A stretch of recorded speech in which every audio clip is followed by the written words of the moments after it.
డీసెంట్గా ఉంటాను, అంతే వైలెంట్గా కూడా ఉంటా అన్నయ్య. నాకు మీరు ఆ కామెంట్ చూసి నాకు చాలా బాధేసింది అన్నయ్య. అట్లా ఎప్పుడూ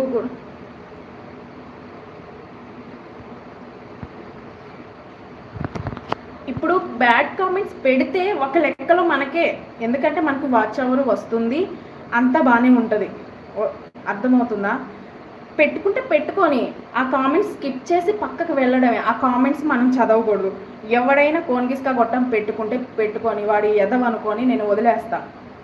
లేదు ఇంకా ఎక్కువగా వర్స్ట్గా పెట్టాడంటే వాడిని హైడ్ చేస్తా. అంతకు మించి రెండో ఆప్షన్ నా దగ్గర లేదు. వాళ్ళతో మాట్లాడాల్సిన అంతకన్నా లేదు నాకు.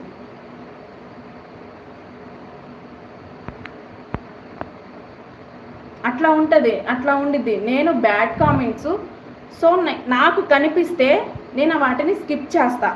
ఇంకా ఎక్కువగా మితిమించి పెట్టారంటే మటుకు నేను హైడ్ చేస్తా వాళ్ళని. నాకు అసలు డోంట్ కేర్ వాటిలో నేను ఎలాంటి